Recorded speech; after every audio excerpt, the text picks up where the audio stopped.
Halo, balik lagi sama gue Billy. Smartphone yang satu ini tuh SoC-nya sendiri sudah bisa dibilang irit, ditambah lagi dengan baterai yang semakin besar, dipakai content creation tuh bakalan asik banget.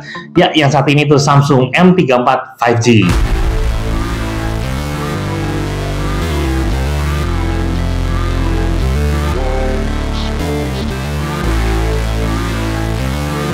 Ya, jadi buat spek dan harganya udah pernah gue sebutin di video short gue yang waktu itu, bisa cek langsung aja di sini. Nah, buat bodinya sendiri sih nggak perlu dibahas terlalu banyak ya, karena memang perubahannya juga ya dari segi penampakannya nggak beda-beda jauh sama penampakannya smartphone Samsung yang ada lately, akhir-akhir ini ya, nggak beda jauh.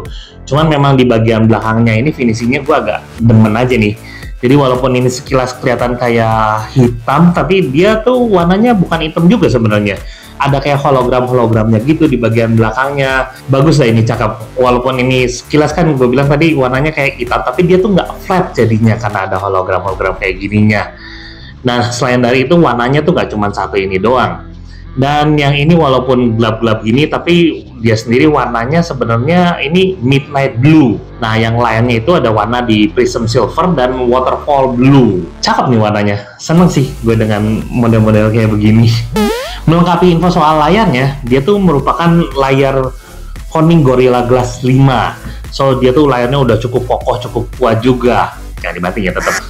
Dan buat SIM card tray-nya dia tuh kecil dan hybrid juga. Selain dari itu, di bagian bawahnya ini tuh masih kalian bisa temukan combo audio jack dong. Colokan yang pasti bakalan bikin happy para gamer.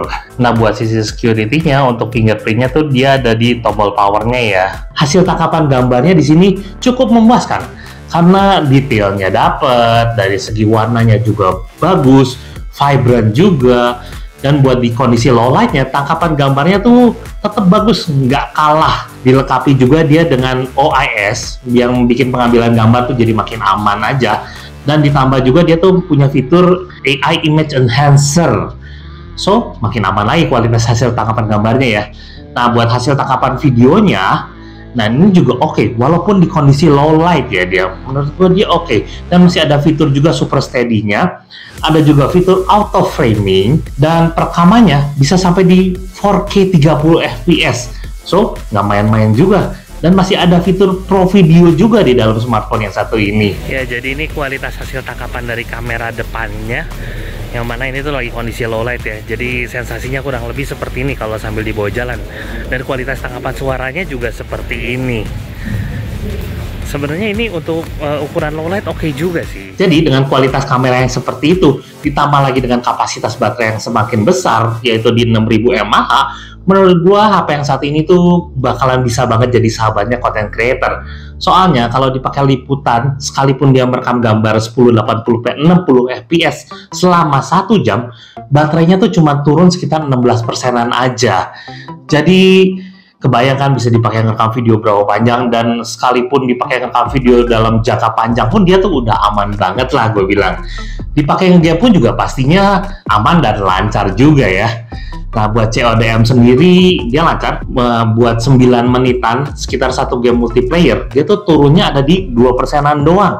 Irit kan tuh. Nah, game kedua biasa Mobile Legends sekitar 13 menit atau satu game dia tuh turunnya cuma di 2%-an doang. Nah, kebayangkan bisa dipakai push rank sampai pegel juga dia baterainya kagak habis cuy. Nah, terakhir Genshin Impact dipakai main selama 20 menit dia tuh turunnya cuman ya lumayan lah sekitar 6% aja. Jadi kelihatan kan daya tahan baterainya itu aman banget.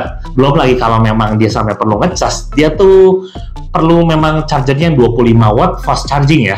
Cuman dia tuh dari 15% sampai 50% cuman makan waktu sekitar 25 menitan aja. Cepet kan? Nah, kalaupun dia mau dicas sampai full 100%, makan waktunya tuh masih cukup cepat juga, cuman di sekitar 1 jam 22 menitan aja. Kenceng juga kan, mengingat dia tuh kapasitas baterainya ada di 6000 mAh loh. Nggak afdol rasanya kalau sebuah review itu nggak ngomongin lengkap pakai benchmark juga ya. Nah, jadi buat skor AnTuTu benchmarknya sendiri, dia tuh ada di 468.384. Sedangkan untuk 3D Mark Slingshot Extreme-nya dia ada di 3.739, dan untuk 3D Mark Wildlife-nya dia ada di 2.325.